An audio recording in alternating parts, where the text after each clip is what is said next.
This is a two-tiered maxi gown, short gown that has been trending, and I'm going to be showing you how you can make this. So let's get to it. Hello everyone, welcome back and happy new year, because this is my first video of the year. So today I'm going to be showing us how to make the short gown that you see on the thumbnail. That's what I'm going to be showing us how to make that. And for this we need like 3 yards of fabric, and I'm going to be using crepe for my fabric. So let's get to it. The first thing you want to do is you want to cut the down part, that's the pleating part, and you will know that it is 2-step. So for that you are going to be cutting it just as much as you want it to be full, or as full as you want it. So for me, I'm going to be using 120 by 180, which is the 120 is the upper one, and then I'm going to be timesing it by 1.5. So it's going to be giving me 180 for the down part. So I'm cutting 120 for the upper part, 120 inches long, and the down part is 180 inches long. Do we understand? So that's the two. Is step, the pleating is step. So we are going to be cutting 120 for the upper one. I'm repeating it so you understand. That's the long one, and 220. And for you to know the length of the down part, you are going to be removing your half length, and the remaining length that is remaining, you are going to be dividing it into two. So that's what you are going to be using to cut this, to cut the two. As you can see right here, that's what I'm doing. I'm trying to cut the first step, and then the second step I'm going to cut the second step too. Let me explain it again. The upper part is your half length. You're going to be removing your half length from your whole length. So let's say your whole length is 36. You're going to be removing the upper part, which is 16 inches, and then the lower part is going to be 20 inches. So you're going to be dividing the 20 inches into two. The upper one from the 20 inches is going to be as much as you want, while the lower part you're going to be timesing it by 1.5. So let's say your upper part is 120 inches long, that's like almost more than 3 years long. Then you're going to be timesing it by 1.5, and that's exactly what I cut out here, because I want my own to be fuller. So that's what I cut out here, as you can see. So I use 120, then 120 times 1.5, that's going to give us 180 inches. That's the wideness, not the length. So after that, now we are going to be cutting the upper part. The upper part is so simple, just your normal half length that you're going to cut out. So you fold your fabric into two. You measure your half length out. For my half length is 16 inches, so I add 1 inches for the seam allowance, which I mark out 17 inches. So you mark out your half length and then you cut it out.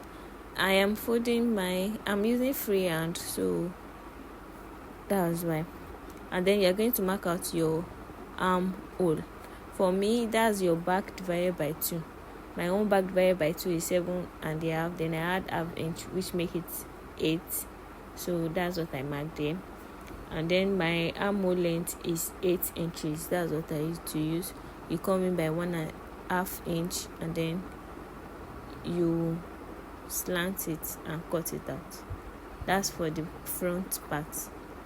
And then I'm using freehand, so I'm going to be shaping it after I have joined it together.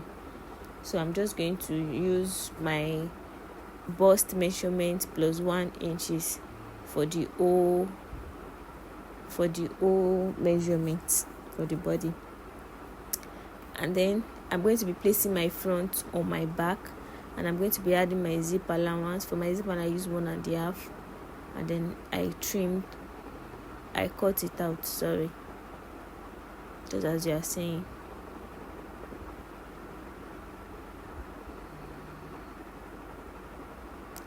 Then the next thing you want to do now is to cut out the neck.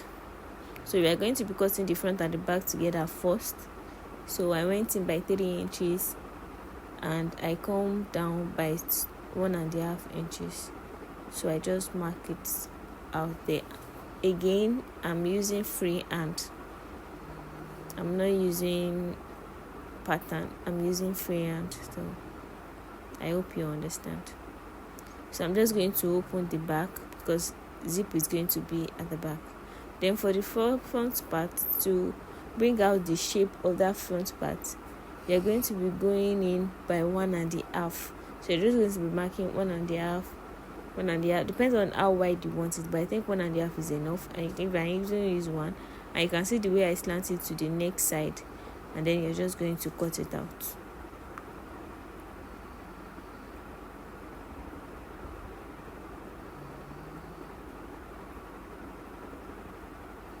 That's it. Can you see it? So I'm going to be showing you the way it looks like. So I just opened it up, and as you can see, it's giving us the shape of the front part, and then we're just going to be putting the rope there. So for the rope, I've already cut out the stripe for my rope. So now I'm just cutting out I want to cut out the sleeve. For my sleeve, depend on how wide you want it. I want it very wide, so I think I use 20 inches, so that will be 10. So I'm folding by 10, and then I'm cutting it out. We are going to be adding rubber, so you want to add 1 inches more. And for my length, I use 12 inches, so plus 1 inch, that's 13 inches. And then I just cut it out on freehand because it has splitting at the upper part, so you want it to be very big, and it has elastic at the band area. So as you can see, I'm using freehand, so I'll just cut that out.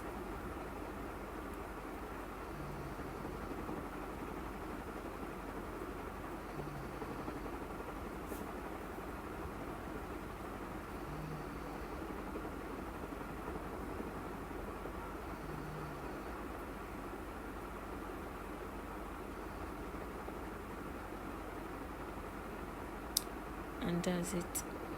So now our bias, I've already cut out my bias, and that's it. I'm showing you. I cut out as many as I can because I'm going to be needing bias to tape all my clothes round. I'm not using lining, so I'm going to be using bias all round. And I made a rope with the bias to add to the front. The front part has like a design, so I use the rope. So for the rope, you're just going to cut it and add it to the front part, just the way you're saying. Though I later adjust mine, so you want to adjust it till you get what you want. I later adjust mine even after adding it, and I see it's not giving me what I want, or it's too open, so you can just adjust it and make it perfect. So as you can see, you're just going to be adding it. I think they had 3 and me I had 4 or 5. I had 5 to mine. So it depends on how, it's even 6 I had. So it depends on how wide you want yours to be. And then after that, you're going to be using your bias to turn it inside, just the way I'm placing it. Can you see it? So let's go. This is the outcome after adding the rope and then turning it with bias. As you can see, it came out well and is looking very neat. Can you see? And then I went ahead to add my darts to the front and the back. I went ahead. I've already turned the neck of my back with bias too, so you want to do that to your own too. Same thing with the other side too, and then I've added that to the front and the back.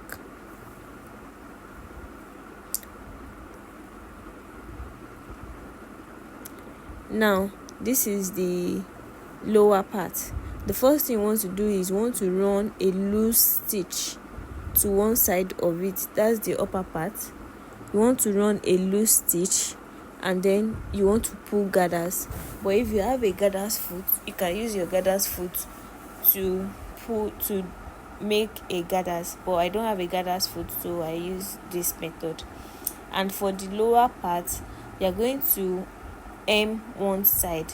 That side that you hem, you are going to run a loose stitch and pull gathers to it, because if you see in the picture over here, you will see that the lower side was hemmed and the gathers was pulled.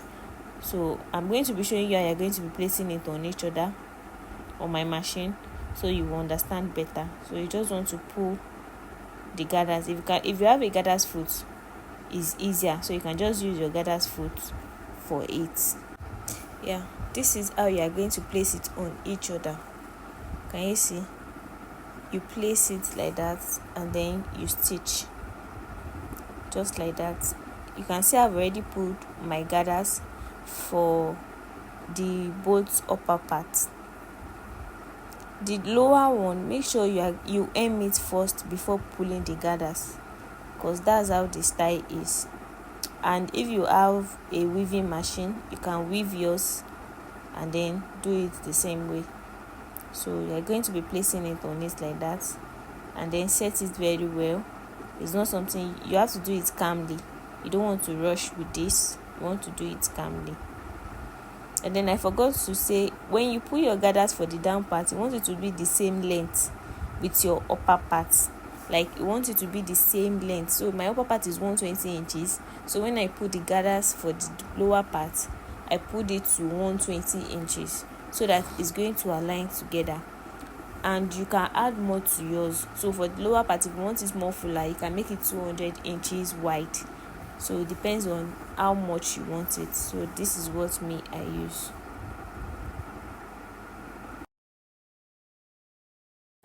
Now let's go and join the shoulder of this cloth. So we are going to be joining the shoulder of the upper part. So let me go and do that and come back. I've joined the shoulder and now I want to shape my side. So I told you I'm using a free hand, so I add more to the side, so I have to shape it to my size now. So I'm going to be measuring the bust and my waist. So that's what I did. So your bust divided by 2 is what you are going to measure, then you mark with your chalk. And your waist divided by 2 is what you are going to be marking, and you mark with your chalk too. Just the way you see me doing on the screen. Can you see how everything is coming out? This is the outcome. I've joined the sides together and this is what it gave me. So it's now time to join the upper parts and the lower parts together. So for the lower part, the upper part gathers that we pulled is what we are going to be placing on our upper part, on our half length. For this one, you want to put the gathers to the size of your waist. So if your waist is 24 plus the 2 inches that you leave for your zip, that's 26. So you want to pull your gathers to 26 inches for that upper part. Use your pen to hold it down and then go to your machine and sew it down. So now we've already sewn it down and this is the outcome. You can see that it's already giving and it's already coming out well. So this is the outcome. Can you see how beautiful it's even looking? And we are not yet through. The next step now is to add our sleeve and our zip. So that's it. So the next one now is to add the zip just to the back. It's easy, just to the back. So let's go and do that. Add the zip. Can you see how neat is coming out? You've add the zip to it and everything is already coming up.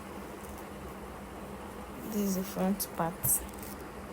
So for the sleeve, we are going to be adding our elastic to our round sleeve, like the band area. So that's it. I'm trying to show you. I use 1/2 inch length of elastic, that small one, the small elastic, that's what I used.